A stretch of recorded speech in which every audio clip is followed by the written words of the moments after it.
시편 48편 14절 말씀, 한 절 말씀만 보겠습니다. 시편 48편 14절입니다. 우리 다 같이 한 목소리로 읽습니다. 이 하나님은 영원히 우리 하나님이시니 그가 우리를 죽을 때까지 인도하시리로다. 아멘. 자, 어제 아침에도 이 말씀 생각해 보았습니다. 어떤 내용 생각해 보았습니까? 영원하신 하나님, 우리 하나님께서는 우리를 죽을 때까지 인도해 주신다. 우리를 죽을 때까지 인도해 주신다 하는 것에 대해서 생각해 보았어요. 자, 그런데 이처럼 하나님께서 우리를 죽을 때까지 인도해 주신다면, 자, 우리는 그 하나님에 대해서 어떻게 화답해야 할까요? 자, 하나님께서 말씀하십니다. 내가 너희를 죽을 때까지 인도해 주겠다. 자, 그렇다면 우리는 하나님께 뭐라고 화답해야 할까요? 나도 죽을 때까지 충성하겠습니다 라고 화답할 수 있어야 돼요. 요한계시록 2장 10절에 말하죠. 내가 죽도록 충성하라. 내가 죽도록 충성하라. 하나님은 우리를 죽을 때까지 인도해 주시고 우리는 죽을 때까지 충성하는 것, 이것이 하나님과 우리 사이에 가장 아름다운 관계예요. 여러분, 충성이라는 게 뭡니까? 우리는 충성하면 마태복음 25장에 있는 말씀을 제일 먼저 생각해요. 충성, 적은 일에 충성하는. 예수님이 그런 자들을 칭찬하셨죠. 네가 적은 일에 충성하였으니 큰 일을 내게 맡기리라. 그래서 충성하면 적은 일에 충성하는 걸 생각해요.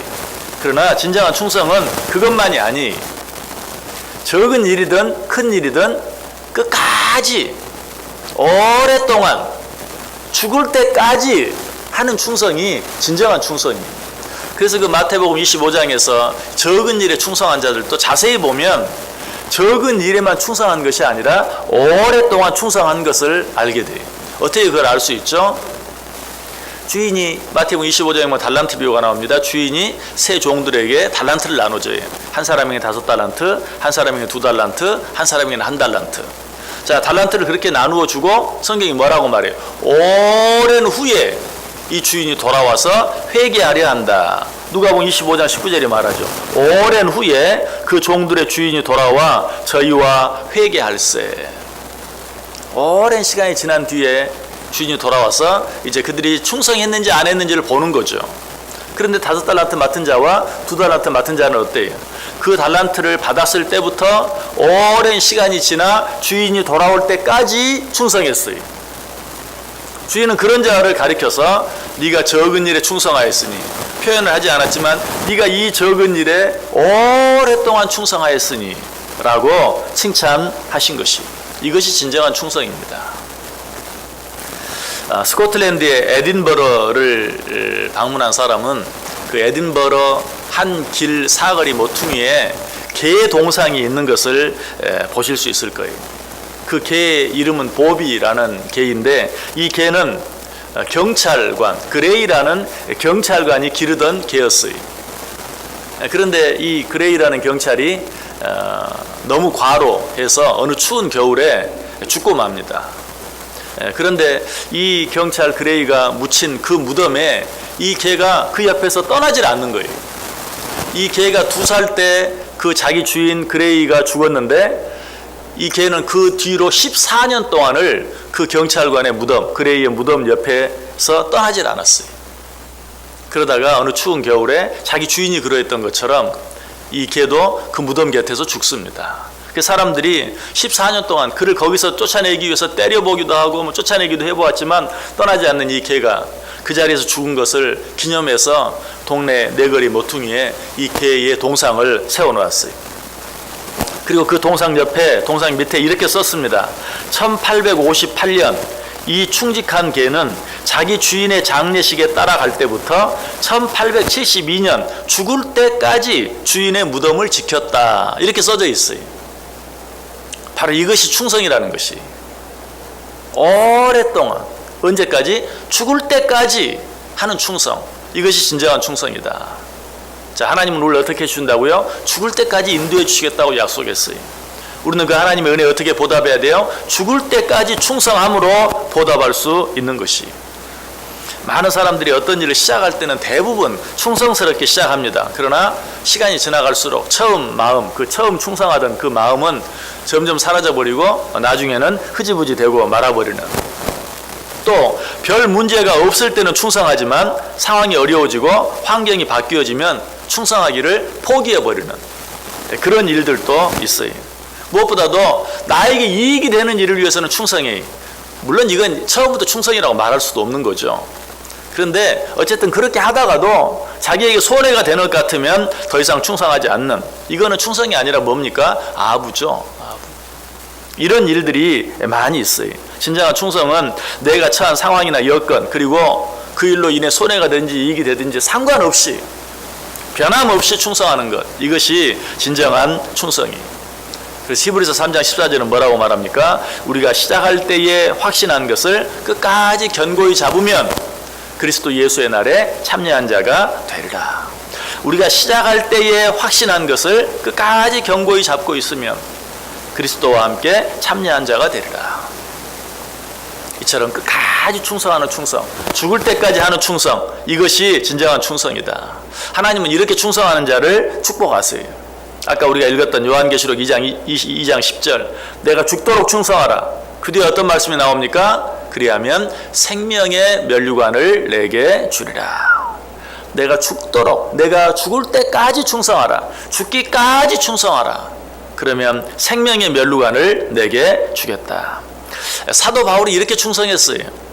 디모데후서 4장 6절 7절 보면 전제와 같이 내가 벌써 부어지고 나의 떠날 시각이 가까웠도다. 나는 선한 싸움을 싸우고 나의 달려갈 길을 마치고 믿음을 지켰으니. 바울이 언제 한 말입니까? 죽기 직전에. 내가 떠나갈 때가 다 되었다. 그런데 내가 지금까지 어떻게 살았는가? 선한 싸움을 싸우고 나의 달려갈 길을 마치고 믿음을 지켰다. 죽을 때까지 바울은 그렇게 살았다고 고백해요. 자, 이런 바울을 하나님께서는 어떻게 축복하십니까? 사도 바울 자신이 말하죠. 이제 후로는 나를 위하여 의의 면류관이 예비되었으므로 주 곧 의로우신 재판장이 그날에 내게 주실 것이며 내게만 아니라 주의 나타나심을 사모하는 모든 자에게도니라. 나를 위해 뭐가 준비되었다고요? 의의 면류관이 준비되었다. 내가 죽을 때까지 선한 싸움을 싸우고 달려갈 길을 마치고 믿음을 지켰다. 이런 나에게 무엇이 예비되었다? 의의 면류관이 예비되었다. 이처럼 하나님께서는 충성하는 자에게, 죽기까지 충성하는 자에게 생명의 면류관, 의의 면류관을 허락하신다라고 말씀하고 계세요. 모세도 이렇게 충성했어요. 그는 하나님께서 인정한 충성된 사람이었어요. 민수기 12장 7절에 그는 내 온 집에 충성됨이라. 자, 이런 모세에게 하나님은 또 어떤 축복을 주셨습니까? 민수기 12장 6절 이하에 보면 이르시되 내 말을 들으라. 너희 중에 선지자가 있으면 나 여호와가 환상으로 나를 그에게 알리기도 하고 꿈으로 그와 말하기도 하거니와 내 종 모세와는 그렇지 아니하니 그는 내 온 집에 충성함이라. 그와는 내가 대면하여 명백히 말하고 은밀한 말로 하지 아니하며 그는 또 여호와의 형상을 보거늘 너희가 어찌하여 내 종 모세 비방하기를 두려워하지 아니하느냐. 하나님 뭐라고 말해요? 내가 선지자들과는 환상으로, 꿈으로 말한다. 그러나 내 종 모세와는 그렇게 하지 아니한다. 내 종 모세와는 대면하여 말한다.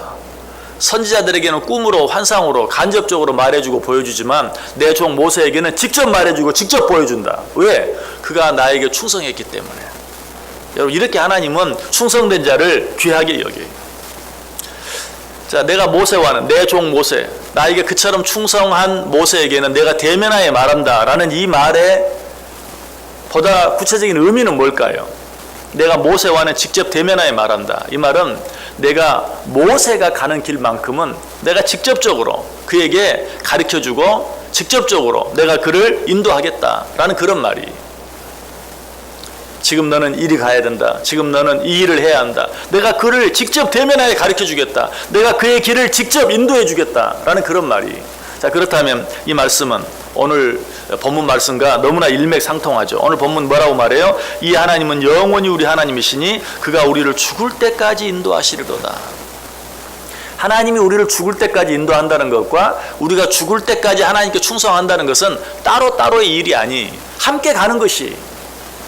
우리가 하나님께 죽을 때까지 충성하면 하나님께서 모세에게 그렇게 해주셨던 것처럼 하나님께서도 우리를 죽을 때까지 인도해 주세요. 하나님께서 우리를 죽을 때까지 인도해 주신다는 사실을 믿는 자는 죽을 때까지 충성할 수밖에 없어요. 이 두 가지는 하나의 한 가지. 여러분은 어떻게 우리에게 주어진 삶을 살기를 원하세요? 죽을 때까지 충성함으로 말미암아서 하나님께서 우리를 죽을 때까지 인도해 주시는, 하나님께서 우리를 죽을 때까지 인도해 주신다는 사실을 믿고 두려워하지 아니하고 어떤 일 앞에서도 죽을 때까지 충성할 수 있는 그런 삶을 살 수 있어야 돼요. 자, 또 한 가지 우리가 너무나 잘 아는 축복이 있어요. 자, 그 축복은 아까도 앞에 언급했죠. 요한계시록 2장 10절에 내가 죽도록 충성하라 그리하면 내가 생명의 면류관을 얻게 될 것이다. 이 말은 무슨 말입니까? 저 영원한 하나님의 나라에서 정말 가장 크고 아름다운 상을 받게 될 것이다 라는 그런 말씀이에요. 여러분, 하나님 앞에 충성함으로 이 상을 다 받아 누릴 수 있게 되길 원합니다. 자, 그런데 여기서 우리가 한 가지만 더 생각할 필요가 있어요. 죽기까지 충성한다는 것은 그저 내가 죽을 때까지 오랫동안 충성한다는 그런 시간적인 의미만 가지고 있는가? 그렇지 않아요. 한 가지 의미가 더 있어요.